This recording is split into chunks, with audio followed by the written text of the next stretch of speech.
everything I say is wrong, then what do you think? Aha. There's your key. There's your cue. You cannot preach to anyone who's not listening. Your arguments will just bounce off of their shell of denial, which is a kind of unconsciousness. Well, what's the use of talking to a wall? No, you have to wait until someone gives you permission. Then you can preach to them. So there's two ways. Either you can wait, or no, three ways. You can just sit and wait until somebody comes, oh, you look like a wise person. I think I'll ask you, what's the secret of life? Huh? Good luck with that one. Waiting a long time. Then there's another strategy where you hang out your shingle.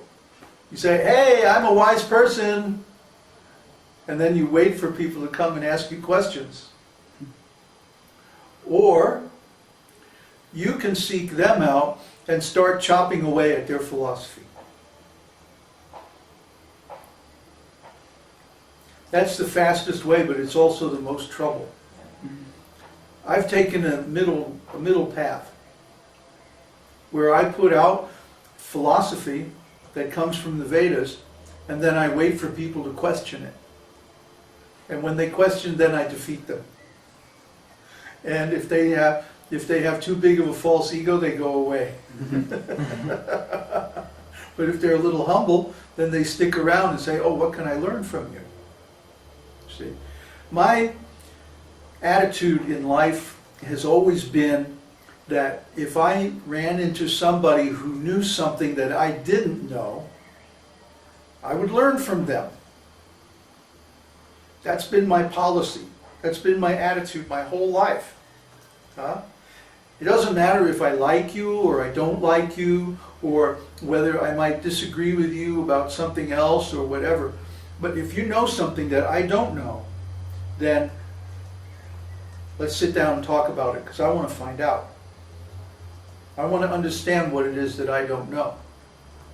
So first of all, a person has to be brought to the place where they can see there's something that they don't know. And that's very difficult, because basically you're trying to get them to rise above their own ignorance. And if they're not so inclined, then you're never going to get them to do it. I mean, Prahlad and Hiranyakashipu, they were preaching to each other. Prahlad was saying, no, you should accept God. And Hiranyakashipu says, no, you'll accept materialism or I'm going to kill you. So neither of them could convert the other one. And you'll find that in many cases, or even in most cases, you won't be able to convert another person to spiritual viewpoint. That's because, as Krishna says, Sa Mahatma Sudurlabha. Such a great soul is very rare. For example, we have almost 300,000 views on our YouTube site. Yeah. And within a week or two, it's going to hit 300,000 views. But out of that, how many people have come to the site? Maybe 30,000, maybe 1 out of 100, or 1 out of 10 or so comes to the site. And out of them, how many actually register and get on the forums? Maybe another 1 out of 100.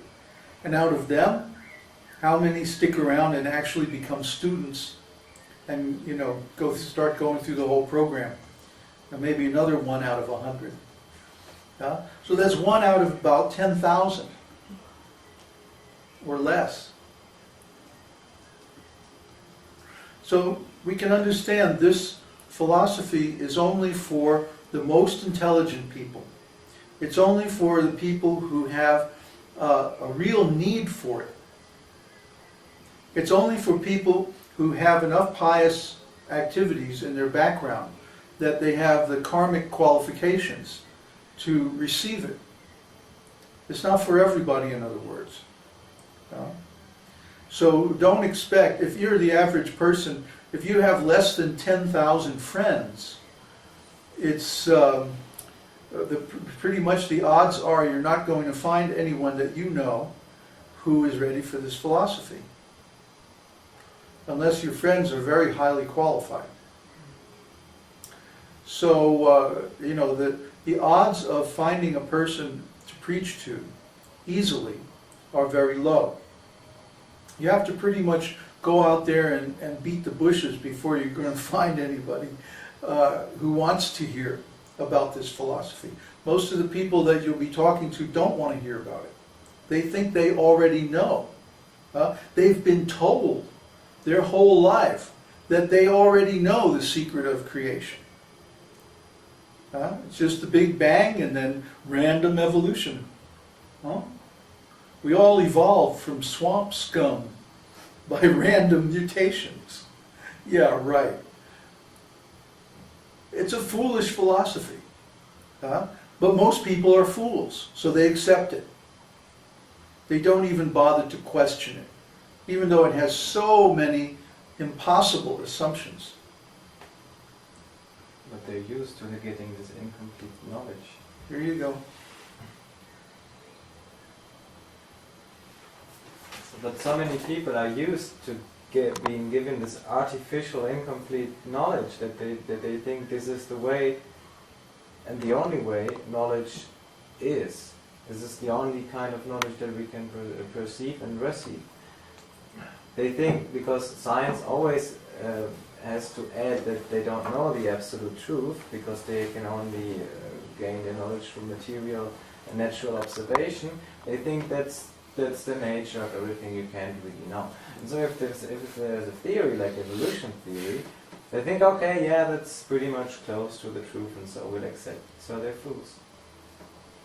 They accept some faulty knowledge, and they know it, that it's faulty. You really should get up and turn towards the camera. Well, You're going to talk. You're going to give lectures. Yeah, but you're lecturing. I'm just being a hooligan. Anyway, basically, they haven't been given knowledge. They've been given opinions. Well, what's the cause of the human race? Oh, evolution. But if you ask them to explain it, if you challenge them, force them to think about it, first of all, they won't be able to explain it, and they'll be driven back to just say, well, that's just the way it is. And it's right, because I believe it. And then you have to point out to them, well, that's not knowledge, that's just an opinion. If you really had knowledge, then you would be able to explain how it's so. And all of these false theories rest on the false assumption that matter can do something on its own. Without any laws, without any creative impulse. Where did the first creative impulse come from? They can't explain that. Where did the laws of the universe come from? They can't explain that. Where does the energy of the universe come from? They can't explain that.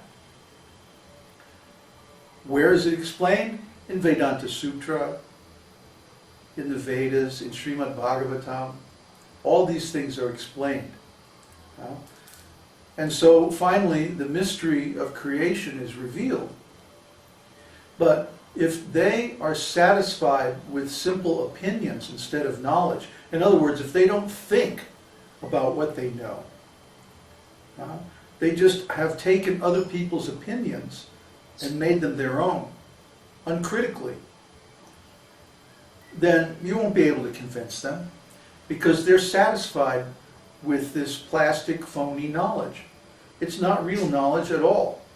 Real knowledge means that a person has conscious awareness of the assumptions and the structure of what they're calling knowledge. And that if you ask them to explain it, they can give a good account of where it comes from and why it is the way it is and so on. There are very, very few people like this. And even they can't explain the answers to these questions. Basically, everything they tell you is some kind of evasion of these questions. And if you just pound on these questions again and again and again, eventually they'll have to be forced to admit that they don't know. So did that answer your question?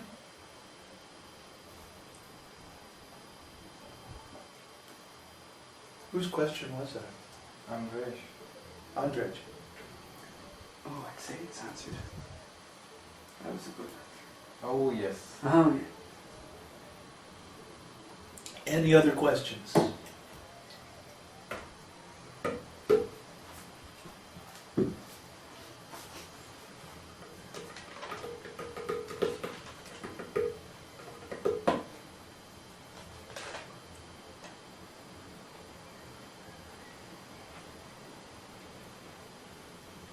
You have to start thinking about this stuff.